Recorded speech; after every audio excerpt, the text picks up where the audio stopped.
Good afternoon, Reese. How are you? I am fine. Do you mind if I take this down? Sure, go ahead. Would you mind introducing yourself to everyone? Because why are you here? I'm here to represent for the DMV. I'm here to bring it. I'm here because I'm going to show y'all just how funny a big girl can be. And this here that she's speaking of, you guys, is the first episode of the epic comedy series, Shits and Giggles. How excited are you about this, young lady? I am so ecstatic. I am off the moon, honey. Okay, and you know what? I forgot to mention the fact that this is the pre-interview of your set, right? You know what I'm calling this? What is it? The mic drop. This is the mic drop. This is the mic drop. Yeah. Okay. So let's get into this so we can drop this mic. So, how long have you been in comedy? Hell, I've been funny all my life. Everybody kept saying that I was funny. I didn't have no sense. And my grandparents thought I was a special needs child. Well, I'm going to leave my comments to myself. And while we leaving those comments there. So, well, you said you've been funny all your life, but how long was it before other people outside your house thought you were funny? That made you follow this comedy journey? Well, actually, I decided, my humble beginnings, I've always been a writer, always been some type of performer. I used to rap way back in the day. And 2012, when I was dared to get on the mic as a comedian, it started off as a joke. And that was, 9 years ago? So that's really cool. That's really cool. So we know that you've had a wall. You had a step back for a while due to personal reasons. We're not going to get into that, but we are so glad that you're here, that you survived those reasons. Now, I brought that up because your first setback was New Year's Eve, 2019. Is that what it was? 2019. So she was going in, she was bringing in 2020, coming back from what happened to her. Please tell us about that experience. How did you get there? How was the invite? You know, just tell us about that experience for you being back on the stage. It was the God Squad that got me back on that. My aunt is a producer out of Atlanta, Georgia.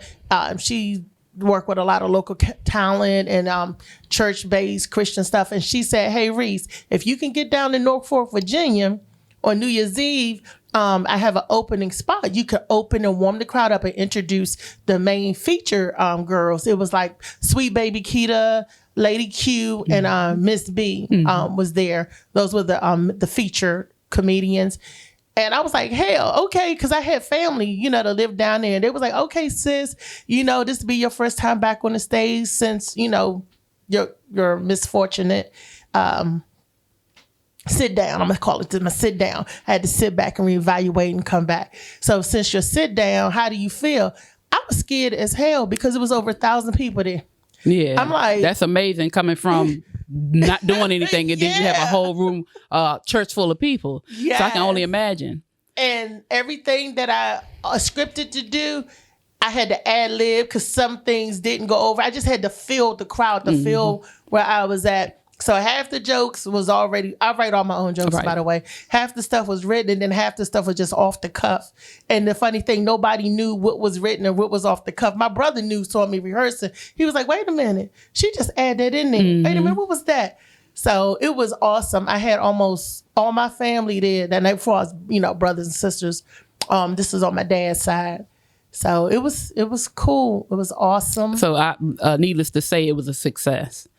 It was more of a success than I thought, I would have believed that it would be. I was like, what? Wait a minute, what? Because it's just things I think about in my head. I don't think that it's funny to me because it's just, for me and my mindset, that's just common, every day. Yeah. But some people think that you're, this girl, you fucking hilarious. I'm like, wait, what? I'm what? Well, Okay, so let's fast forward to April 3rd, 2021.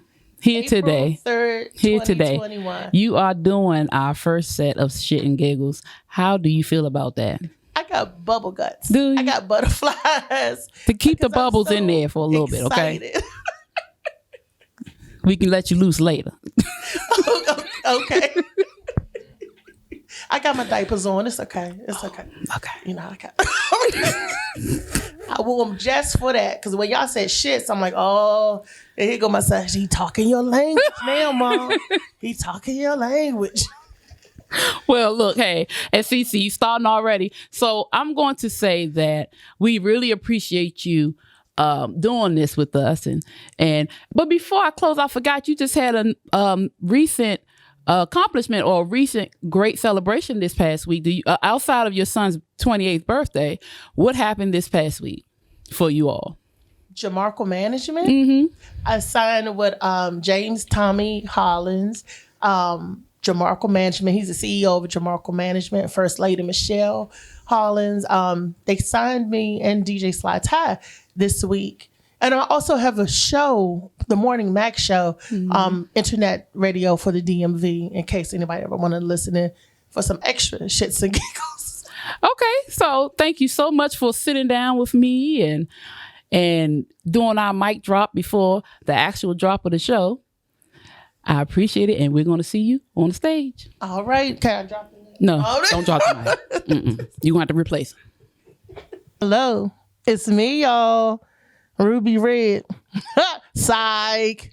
It's me, your girl Reese from the DMV. Yay, yay.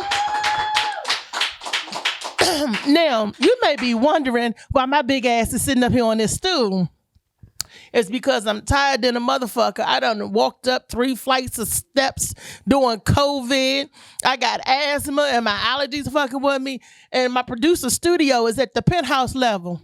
And you ain't got no elevator, man. Fuck you. Okay? You gonna have me sabotaged. Big girl. How you gonna do that to a big girl? I mean, really? This what you gonna do to me? No, that ain't even right. That ain't even right. You gonna fuck around and have me back in my doctor's office. You know, what happened last week, for some reason, I done gained 20 pounds. I don't know how I gained 20 pounds, but he had me in his office, right? So I said, you know, why am I in here? And I was like, I'm having chest pains. So then the waitress, she might as well have been the waitress because she didn't wait on me at all. The damn receptionist gonna say, well, maybe it's all them cheeseburgers you've been eating. I heard, bitch, what cheeseburgers? There is a double bacon cheeseburger. Get it right. And she gonna tell me, well, maybe that's why you got chest pains. I said, look, let me tell y'all something right now. That's because I'm a big girl. Don't mean my ass eat all the time. It just means I carry a lot of snacks with me. So, you know. So I'm going back there to see the doctor because they was like, we got to do an EKG on you, right? I'm like, okay, cool, no problem. So they was like, Miss McFarlane, Jose is going to do your EKG. I said, who? I said, I ain't heard of Jose. He going to do your EKG. I said, okay, go ahead, Jose. So he comes in the room, right? And he's going to tell me, Miss McFarlane, you got to get undressed. And he was fine. So I'm like, undressed? Okay. He was like, no. From your top on, keep your bottom and everything on. I'm like, shit. So needless to say, when he goes into the room, come back with the machine and everything, and he's trying to hook all the little leads up. And y'all know the damn little blanket that they give you ain't big enough than the damn napkin. I'm sitting up there with something as small as this shit across my titties. I got some big ass titties, in case you don't know. And it's looking like this. I'm like, wait a minute. And he was like, well, I need your help because the girls are big. I said, okay, I'm gonna help you out. He said, move your breast to the left. 2 steps to the left, right? So then he said, I'm going to need it. Move it down a little bit. I said, move it down. He was like, well, move it up and over. It's still in the way. I'm like, okay. And then he said, well, hold it up a little bit. So I'm like this, like, okay. And he said, wait a minute. I need you to move. I said, look. I said, let me just throw it over my shoulder. Is this what you want? I threw the motherfucker over my shoulder. They take all the pictures you need. Go ahead, Jose. Go ahead, Jose. Do what you do. So needless to say, they was like, he took the pictures, y'all. And needless to say, when the doctor come back in, he was like, you're going to have to stop eating like you do. I said, what you talking about, eating like I do? He said, you're going to have to stop all that in between snacking. I know you ain't eating full meals. I said, well, you know, doctor, I don't eat that much at all. My problem is I drink a lot. oh, this is water weight. And he was like, no, Reese, this is more than some water weight. I said, the devil is a liar. I said, this is water weight. I said, I drank up all the water from Noah and the Ark. I said, I'm thirsty. I'm just a big girl. I'm just thirsty a lot. So, needless to say, put my big ass on a diet, y'all. So I said, okay, I can get with that. I can be healthy too, So instead of all the potato chips and stuff that I'm always snacking on eating, I really don't snack that much. But I just always want to put stuff in my mouth, I don't really eat that much at all. And I ain't even gonna eat this right now. I'm gonna hold this off because y'all might think, damn, all she doing is eating. This is an eating set. No, nigga, this is a joking set. But it reminds me when I used to strip, y'all. Hey, I used to break it down, honey. And I don't know why y'all did laughing. I was not always this size, let me tell you. I was bigger. What? Yeah, my stripper name was Stop. That's right. Hey, don't stop. Get it. I would come out to the stage, honey, and the announcer would be like, coming to the stage, and everybody used to yell, stop. And I was like, they is ready for me. Man, I would run out there, like, oh, shucks. I would bring the big girl brigade with me. I had my little girl, my bestie, my sister, and her name was All Hell No. And then I had my aunt stripper with me. She was a big girl, and her name was For Real Though. So imagine all through the audience you hear, stop, all hell no, For Real Though. We was tearing the house up. Everybody was throwing the dollars on us. We was like, where the dollars at? That's what they was saying. I was saying, screw that, where the snacks at? I'm like, big girl needs some chicken right about now because I be hungry when I'm running out there on the stage. And people don't understand that when you out there on the stage like that, you really work up an appetite. So I had to eat while I, get it in while I can. I have to, get it in while I can. You know what I'm saying? See what I'm saying? Y'all know what I'm talking about? Everybody can't be a size 2, but I'm a 2. Just add an extra 2 to my 2. So, and we was like, yeah, get it, girl. So one night, I was going to do a somersault off the pole. I said, I'm going to grab that bitch, and I'm going to take it, and I'm going to ring around the pole, wrap around it. Honey, let me tell you what it looked like. It looked like this. Ha! That motherfucker came loose, so I took the pole and started swinging it around me. Swinging around the pole, around the pole, around the pole. I started doing that with the pole. I couldn't swing around because it came loose. So I told my girl, I said, I need something more powerful. I need something stronger. She said, well, there go the ceiling beam right there. I said, you ain't said nothing but a word. I said, set me up, girl, set me up. So she came out, did her thing, and I came out, did mine. She said, there you go, girl, there you go. She had to clear the way. So I went running up there. Man, I grabbed a hold of that beam, and I swung around, honey. I was like King Kong coming around that mother, like, yeah. And then next thing I know, I heard this rumbling. And we looked, and the ceiling started coming loose. They said, you done knocked the support beam down. And everybody was running out there, screaming out that club that night. And all you could hear was just saying, stop. Hell no. And the owner was standing by the door saying, for real though? That was some awesome shit.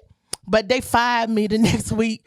I didn't have insurance to cover. He was like, my liability was just too high. He said he didn't have insurance to cover me like that. And I was like, why you got to do all that? So I had to look for jobs elsewhere, And that's when I came across Telemade, the producer for this one. You know what I had to do to get a part on Shits and Giggles? I ain't no more. I said, but if your wife find out, nigga, that's on you. That's on you. I'm like, I put that on everything. That is on you. I said, because we ain't playing that. But he was like, well, if you do that just one time, I promise you, you got a stellar role in the movie. I'm like, yeah, all right. My life has always been a tragic tale. I always been a big girl. You know, growing up, I had these damn athletic cousins, right? I'm the only chunky one out the group. So I got to thinking, I'm smarter than these motherfuckers, right? So my cousin bet me, we was 14. She was 15. So she was a track runner in school. I ran track too. I ran cross country, you know. But they used to see me, Reese, you too big, you ain't running nowhere. So there was this steep ass hole, a hill. At the bottom of the hill, it was like, sort of like a hole, but it was a dead end street where you're going to hit the barrier, right? Steep, about 100 yards. So I bet her $100 that I can beat her down that hill. I said, I bet you I get down that hill before you do. And she was like, what? And all our rest of the little cousins was out there. Oh, I went in on this. I was on in this. You going to outrun Deidre? You going to outrun Deidre? I said, I'm going to tear Deidre ass up. So they was like, all right, bet. Everybody's betting against me. But my one true blue cousin, she said, I know you got some shit up your sleeve, don't you? I said, you damn right. So Reese Ann said, that's her name, Reese Ann. It's my aunt's daughter. She said, well, I got 100 on you, cuz. I said, that's where your money better be. So we get at the finish line. We like this, looking at each other at the starting line. The finish line was the bottom of the hill, that damn barrier. So we get that. So your mark, get set, and she, you know, down there heisting her butt up like she a professional runner. She ain't no damn professional, nothing. So when they say, go, I stopped and I dropped to the ground. I started rolling down that motherfucking hill. I was going do. I told my cousin at the 50-yard, hand me a hot dog. So as I can keep rolling, you know, you need that. Man, I outrode her ass down the hill. She said, you cheated. I said, no. I said, whoever gets to the bottom of the hill first. And I came home with all they was mad. You think you smart. I said, I used my brain. I knew I couldn't outrun you, but I could outroll you any day. That's what I did. That's what I'm talking about. And then I miss my grandma. Rest in peace, grandma, wherever you are. I love my grandma. She was a mean, no-nonsense grandma. She liked whooping us. You ever had one of them grandmas that like whooping you? So I'm the oldest grandchild. And she could never get the youngest grandchild because she like to sneak up on you and give a surprise whoop attack. Hi, didn't I tell y'all asses to sit down? And you get beat every which way. So my cousins, my grandmother would do this. She one of them old-timey North Carolina women. She keep a switch by. And she had them little bedroom shoes on when they go, ksh, ksh, ksh. So they will always hear her coming because she was hum. When she about to whip somebody's ass, she be humming an old Negro spiritual. I don't know what the hell she be humming, but she be go, And then she come out with the switch. Didn't I tell y'all? So every time my cousins would hear her humming and they would hear her coming down the hall, they knew she was coming to whip their ass. So I said, Grandma, I said, you got to change up on them. I said, that's how come they know. And they scatter and you can't never get none. So she said, I got to change up on them. I said, yeah, Granny. So we sitting, me and my grandma sitting at the table and they making all kinds of noise in the back. Boom, boom, boom, boom. Sound like they're busting through the fucking wall. So my grandmother said, I'm going to whip them kids' ass. And I said, you are? Because she wasn't humming. She come with the switch down the hall. All you heard was boom, boom, boom, boom, boom, boom, boom, boom, boom, boom. Tell me what you gonna do when there ain't nowhere to run, when judgment come for you, because it's gonna come. And she got back there on their ass and all of them was surprised. She was tearing their ass up. She was really fucking my cousin up. And he just got down on his knees on the middle floor and said, Lord, she's gonna whip everybody. She's gonna whip everybody, Lord. She's gonna whip everybody. I said, that's what y'all bad asses get. But they ain't tried my grandmother no more after that day. But grandma was always known for the bearer of bad news, honey. She was like, yeah, when I got in the house, she was like, yeah, you know your cousin Junebug died. I said, what? They killed Junebug? And she was like, yeah, he got killed. Yeah, they killed him. I said, Grandma. I said, what was he doing? He got killed in that mining accident. I said, what? Wait, what now? That mining accident. I said, Grandma, what is you talking about? Junebug wasn't no miner. She said, like hell he was. He got killed minding other people's damn business. I told that boy to stay off that corner. And I was like, Grandma, are you for real? And she was like, yeah, baby, I'm for real. That was my grandmother, though. That was it. And my granddaddy was the holy roller of the family, you know, the real one that you got to go to church to get. So I started going to church with my granddaddy, and I started, listen to the preach. I got the Holy Ghost one day. It was at church. So I said, well, I'm going to get baptized. And they was like, sure enough, you going to get baptized? I said, I surely am. I said, but somebody other than Reverend Green got to do it. Now, this man, Reverend Green, he was about 4'9" and about 100 pounds. Now, I was 400 pounds at the time, okay? Now, I'm like, Reverend Green, you sure that you don't want none of these deacons helping you baptize me? No, child, I don't need no deacons. I've been baptizing people for the last 30 years. I said, that's what I'm afraid of, Reverend Green. He come to about right here. I'm standing up, this Reverend Green, y'all. And he gonna dip me in the water. I said, well, Lord be with you, because we need it. We need a prayer. So they helped me down in the water, the other deacons, and everybody shaking their head like this. And I'm like, I can't swim, y'all. Y'all know I can't swim. They say, just hold your breath when he pulls you back. He going to bring you back up. It's only going to take a minute. I'm like, y'all going to be there? I'm like, no. They was like, no. Reverend Green, he said what he said. Then he dipped me back in the water. I said, whoa, Jesus. I'm back in the water, and ain't nobody... I'm like, and then I see Reverend Green face in the water like this. I said, this motherfucker tried to drown me. So I'm like, oh no, not today, Satan, not today. So I grabbed Reverend Green, turned him over. We was like an alligator tussling. I'm like, you not gonna take me down, Satan. And as I popped up out the water, because I stepped on Reverend Green, and I popped up out the water, poor Reverend Green, he got up out the water. It was like this. Hey, amen. Amen. Can the church say amen? I was saved because I was like, thank you, Reverend Green, for having a nice plush stomach for me to bounce back up on. Because I'm like, no.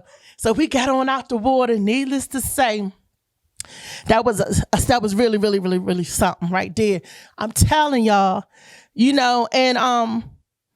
I don't like to talk about this, but I'm going to talk about it because I'm one of them. I'm disabled. You may not be able to see it, but I am. I was representing like a mug for the disability people. I'm up in the hospital. I don't know why it is. Lord, forgive me. In the hospital, why you all constricted? You bent up. I'm like this, represent east side and west side. I'm like this in the bed. Because, see, I could do that. See, us disabled people was the first one that got the saying, roll out. Because that's what we did. We rolled out. We was the first one to say, roll up on you. Because that's what we did. We rolled up on you. Okay? And we also got the saying, if you take one of us and light us on fire, what are we? What is it? Hot Wheels. So but I can say that because there's over 3 million of us, and I wear my colors proudly. You know what I'm saying? Where the hell is my placard? I carry my placard everywhere I go. I carry my colors everywhere I go. Damn it, it's in my suitcase. You know what? I'm glad you said. You just reminded me. Boy, it's about that time. I know I was feeling a little package for some reason. And I ain't got no chicken sandwich, but anyway,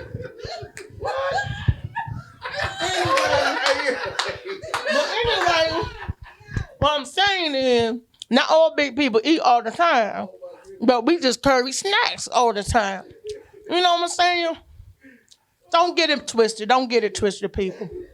Do not get it twisted. Y'all want a bite? You want her? Go in. You ain't saying nothing with a word, Herb. There you go. Hey. That's what I'm talking about. It's good to see with the fries. I'm good to see. I'm about to. What the fuck that mean? Oh. No, I was about to take my shirt off and wave it like a helicopter. I didn't know what the hell you were saying. I'm sorry. I'm gonna wrap it up. It's wrapped up. It is all wrapped up. You know what? It is all wrapped up. 'Cause, you know, that's what we do. I represent proudly for the DMV and for the Big Girl Brigade. Ain't no shame in my game. You want some? Well, we have come to the conclusion of my show because it's time for me to eat. It's lunchtime. It's supper time. It's time for me to eat a real meal. You know. Weezy, I'm coming. Okay. All right. Everybody give it up for Reese.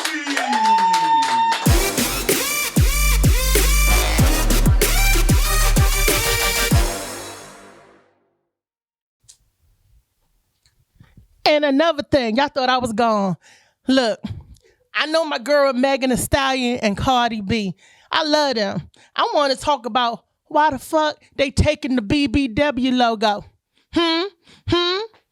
We are the true BBWs, okay? They got that song, that WAP song, Wet Ass Pussy. But hell, we don't want no WAP either. You know what that stands for, everybody? Wrinkle ass penis. You can keep that old man shit. But I think we need to reinvent ourselves, the BBW, because I had to tear my son ass up the other day. Because every time I come in the room, he said, "Hey, BBW, hey." And I'm like, "Hey," he giving me love. I go out and him and his friends laughing and giggling again. So I'm like, "Hey, BBW, hey." I go out and then I leave out. And then he said, "She don't know BBW stands for Big Bitch Walking." I was like, I came in there, boom, boom, boom, boom, boom, boom, boom, boom. And I'm gone this time for real, y'all. Hey.